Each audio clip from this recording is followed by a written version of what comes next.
Olá, muito boa tarde. O programa Eclésias chega hoje junto de si, num formato um tanto original.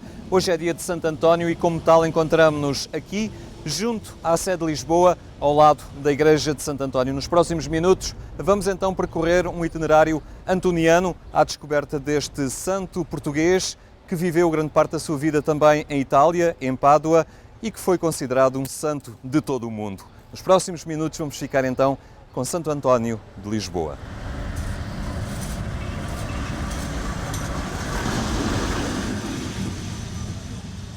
O Frei Francisco Sales podemos dizer, é o reitor interino desta Igreja de Santo António, está em vias de assumir plenamente estas funções. Frei Francisco, pergunto-lhe então, este local onde estamos, local de nascimento de Santo António, aqui está esta igreja, caracterize-nos um pouco este local ao qual vem tanta gente. Bom, nós estamos situados no coração da Alfama, portanto, mesmo em frente à Catedral de Lisboa. Segundo a tradição, aqui se situava a antiga casa dos pais de Santo António e, por isso, desde sempre, portanto, o nosso rei comprou a casa e isto esteve sempre ligado, portanto, no tempo da monarquia aos reis e depois passou para a cidade. Aqui funcionou o Senado de Lisboa antes da construção da atual Câmara Municipal e houve aqui neste espaço uma grande basílica que caiu com o terremoto de 1755, que ocupava praticamente o espaço da atual igreja e o largo em frente.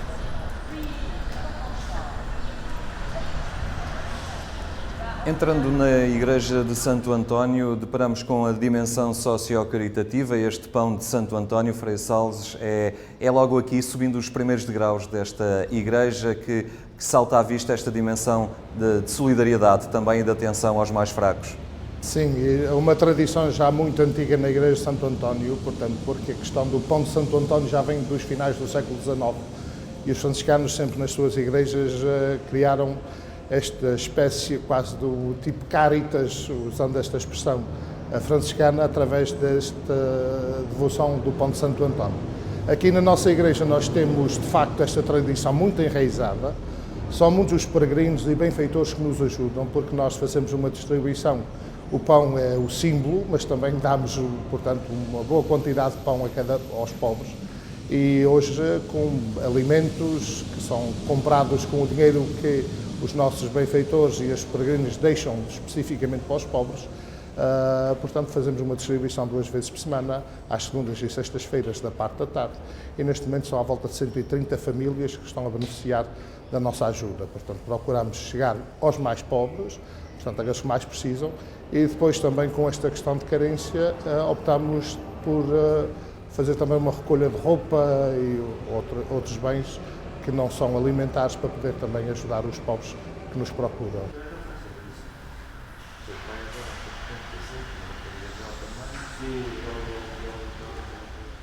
Esta é a Igreja de Santo António, aqui em Lisboa. Caracteriza-nos um bocadinho este espaço. O que é que mais salta à vista e o que é que mais valoriza também este local? Bom, esta igreja de facto é de uma beleza única. Quando se vê o edifício por fora, a parte externa não mostra a beleza que está aqui e, de facto, é muito bonito nós vermos a atitude de espanto dos peregrinos e dos turistas quando entram dentro da igreja, porque olham por fora, parece uma coisa muito mais pequena e não tem assim um grande trabalho a nível do estilo. Estamos numa igreja neobarroca, não é? Portanto, muito trabalhada, em que se caracteriza precisamente pelo espaço ligado ao franciscanismo, portanto todas as devoções franciscanas, e que também tem uma imagem de São Vicente, portanto padroeiro do Patriarcado de Lisboa, e que mantém da igreja antiga a imagem de Santo António, porque a imagem original e que por isso nós a preservamos não é esta imagem que sai na procissão no dia 13, há uma réplica que foi feita precisamente por causa de preservar, com uma imagem extremamente antiga. E quem entra do lado esquerdo está um quadro chamado Quadro Milagroso Santo António, que as pessoas têm muita devoção, particularmente as pessoas que querem casar com os recados e escrevem papelinhos e bilhetes e cartas que vão pondo ali, e quase toda a gente vem aqui precisamente por causa do quadro. É interessante que no dia de Santo António uma das devoções que as pessoas têm são os cravos de Santo António. Então compram os cravos e vêm aqui para tocar com o cravo no quadro.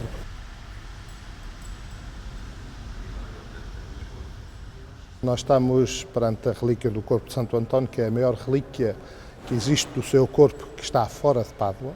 Portanto, um bocadinho de um osso do braço esquerdo. Quando chegamos a Pádua e vemos a fotografia do esqueleto de Santo António, se apreciarmos bem, vemos que falta este bocadinho lá no esqueleto. E na cripta nós temos uma outra relíquia, que é um bocadinho do maxilar inferior, que também se nota na fotografia do esqueleto. Portanto, esta sendo a maior relíquia, é a relíquia de grande devoção que está sempre à exposição junto ao sacrário.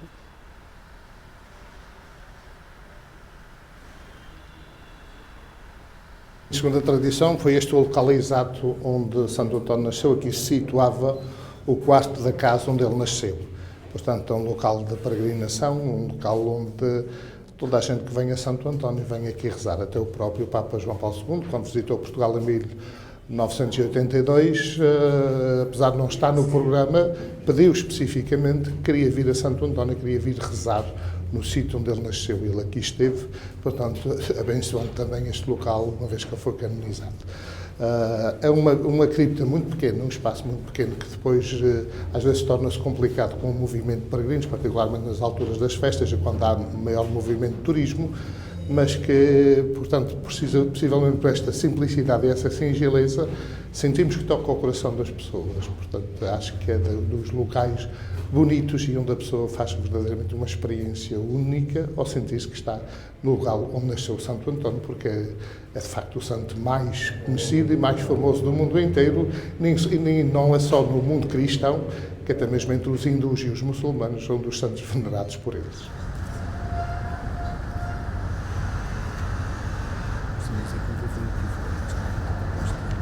Bom dia. Está. Isto é um espaço ligado, não, na proximidade da igreja, mas é um espaço também do município, é um lugar onde se cruza um bocadinho a cidade, a devoção, este local da igreja. O que é que pretende ser aqui? Pretende ser esta ligação e, no fundo, mostrar o lado cultural de Santo António. Tem uma importância muito grande para Lisboa, sempre teve, historicamente é muito importante, e portanto fazemos aqui essa relação entre o sagrado e o profano.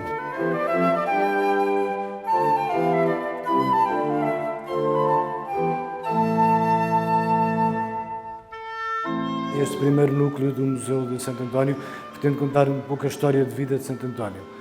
Temos a árvore genealógica, que a tradição diz que é a árvore genealógica de Santo António, com a família dele, e depois temos a linha de vida de Santo António. Ele viveu cerca de 40 anos, 20 dos quais passou aqui em Lisboa. Nasceu aqui em Lisboa no ano de cerca de 1191 e foi batizado na Sé de Lisboa com o nome de Fernando de Bulhões. Como disse, passou 20 anos aqui em Lisboa, foi menino do coro na Sé, depois ingressou nos Cónicos Regrandes de Santo Agostinho e na adolescência pediu então transferência depois para Coimbra, para Santa Cruz.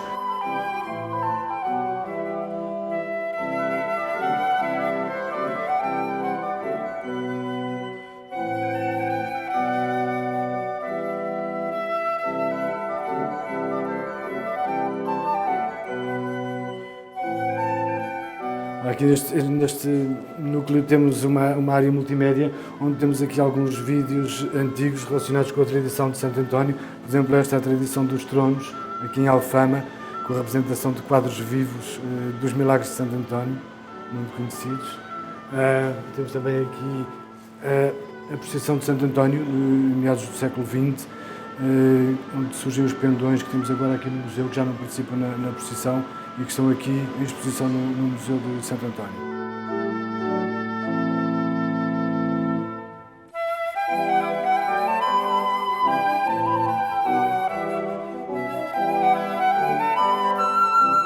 Este museu baseia-se em duas coleções doadas à Câmara Municipal de Lisboa nos anos 60 por dois colecionadores privados.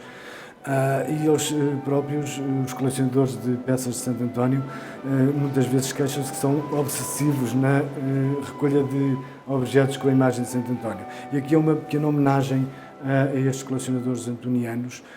Temos aqui deste lado o caráter mais religioso da utilização da imagem de Santo António, mas temos a forma como Santo António é representado das mais diversas formas, por exemplo aqui com uma barba muito próxima da imagem de São Francisco de Assis, ou por exemplo uma imagem de El Salvador, da América Latina, onde Santo António nos aparece como um homem loiro, para fazer esta ligação com o europeu, portanto é um santo europeu.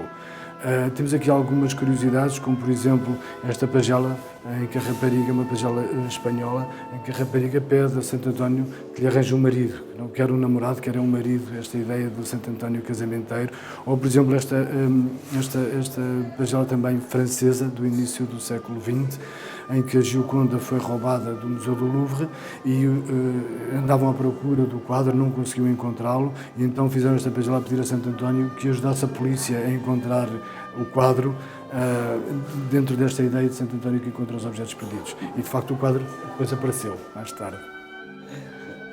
Aqui temos uma utilização mais institucional da imagem de Santo António, na tradicional nota de 20 escudos, a muito conhecida nota de 20 escudos, onde aparece um Santo António pregador, já sem um menino ao colo, muito ligado ao lado mais institucional e mais sério de Santo António.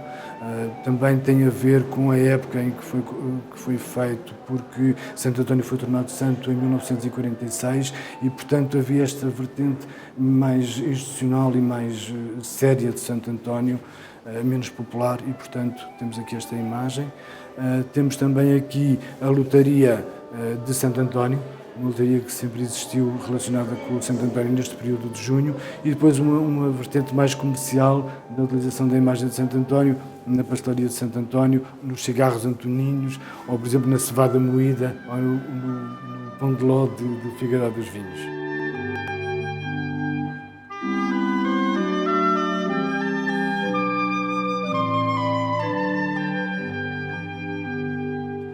Bom, nesta sala estamos na sala que nós chamamos a Sala do Santo de Todo o Mundo, como disse o Papa Leão XIII em 1895, para acabar um pouco com esta disputa entre Pádua e Lisboa. E é um pouco baseado na construção da imagem de Santo António. Não se sabe como era fisicamente Santo António, quando ele nasceu ou quando ele morreu, não havia nenhuma imagem sua contemporânea, mas as primeiras descrições diziam que ele era um homem baixo e forte, porque morreu com hidropisia, portanto com retenção de líquidos e, portanto, com certeza devia ter algum volume. Gregório Lopes fez uma imagem de Santo António muito próximo destas primeiras descrições. Esta é uma cópia de um quadro cujo original existe no Museu Nacional de Arte Antiga. Foi uma cópia feita pela Câmara de Lisboa em 1940 para a Exposição do Mundo Português. E aparece-nos um Santo António muito pouco comum.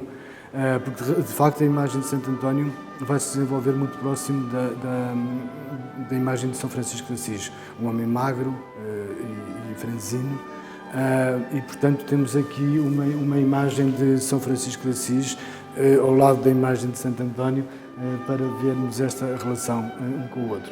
Depois também temos aqui do outro lado a imagem de Santo Antão, o santo que o nosso Fernando de Bulhões vai buscar o nome para se tornar António. Antão e António têm a mesma origem latina, Antónios, e em Portugal houve estas duas derivações. É só uma derivação aqui em Portugal, porque em França e em Itália o Santo Antão é o Santo António do deserto, o Santo António do Egito, portanto, e é esta distinção entre os dois Antónios.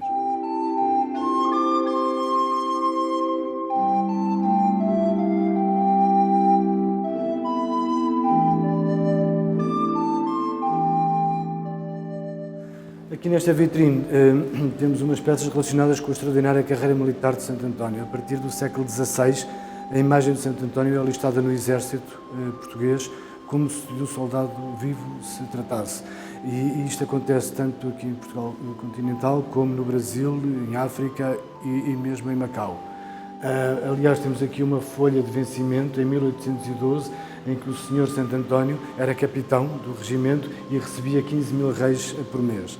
O dinheiro era entregue na igreja, mas realmente a imagem de Santo António era colocada em cima de um cavalo e participava nas batalhas com os soldados, e de tal maneira que foi várias vezes condecorado pelo rei e ascendeu na carreira, portanto foi desde soldado raso até general.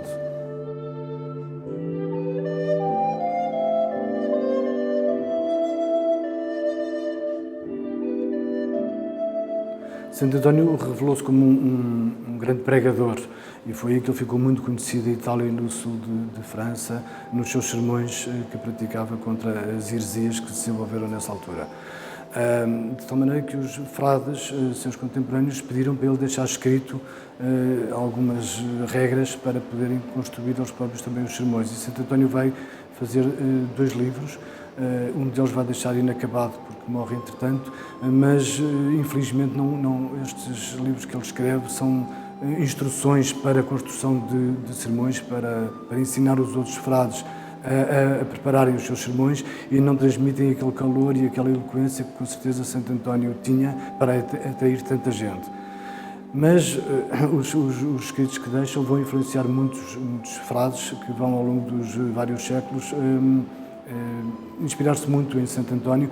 Um deles, muito conhecido, o Padre António Vieira, que escreve vários sermões inspirados em Santo António. Um deles, os mais conhecidos, o Sermão de Santo António aos Peixes, pregado na cidade de São Luís do Maranhão, em 1654.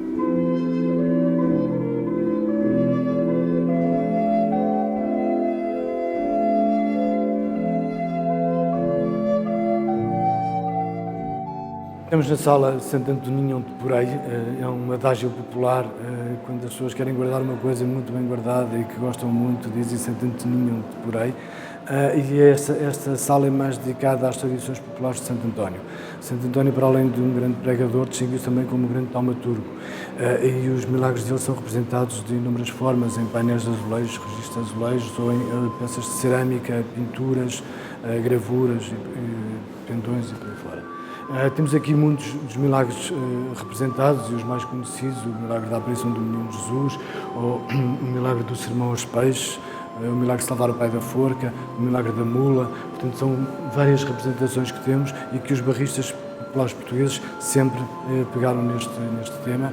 E qualquer barrista português tem sempre o Santo António ou a representação dos seus milagres.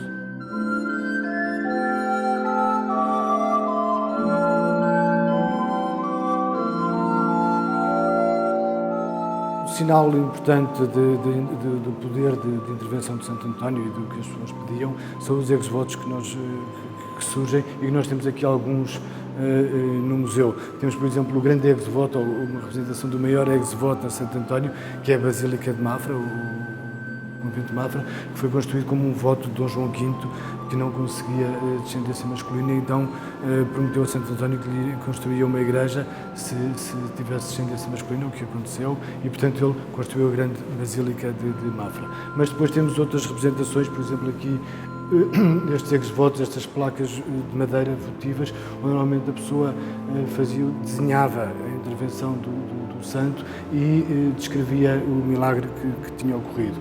Mas realmente toda a gente tinha um santo de barro mais tosco em casa e era sobre estes santos, sobre estas imagens, que muitas vezes também se praticavam os tais castigos a Santo António. São práticas muito antigas e que muitas vezes levavam a que a pessoa virasse o santo contra a parede enquanto não se cumprisse o que lhe era pedido, ou muitas vezes roubavam o Menino Jesus do colo e só o devolviam depois de realizar o que era pedido a Santo António. Há uma recolha grande que nós fizemos dos vários etnógrafos portugueses do século XIX e século XX, como por exemplo Leite Vasconcelos e Teófilo Braga, que fazem estas descrições e que por vezes eram mais violentas, como por exemplo lançar o Santo António para dentro de um poço, ou enforcar a imagem de Santo António, ou até bater na imagem de Santo António.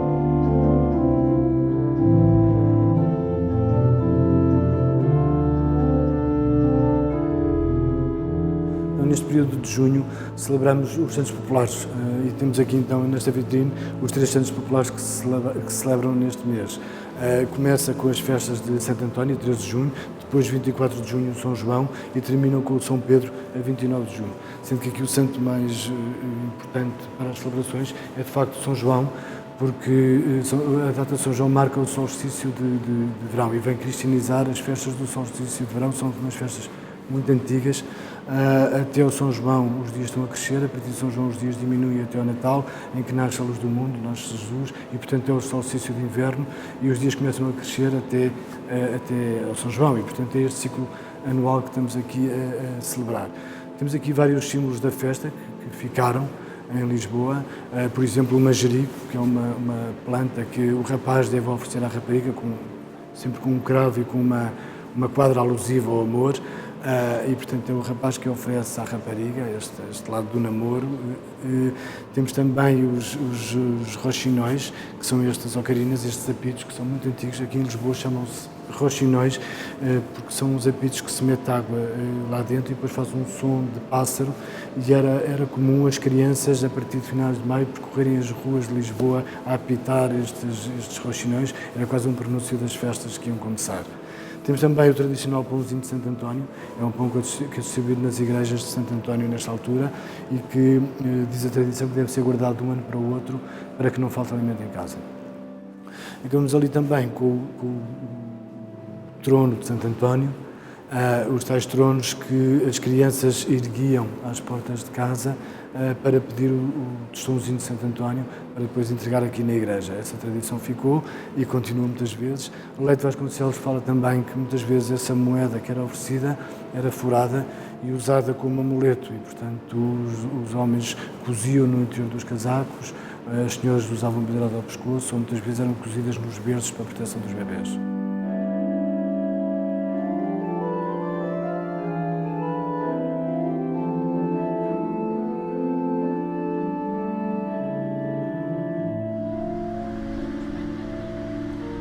E é aqui no adro diante da Igreja de Santo António, em Lisboa, neste que é o seu dia, que concluímos este programa Eclésia. Eu recordo ainda que mais logo, pelas 22h45, na Antena 1, pode escutar a edição rádio do programa Eclésia. Pela nossa parte, desejamos-lhe uma ótima tarde. Despedimos-nos até amanhã, se Deus quiser.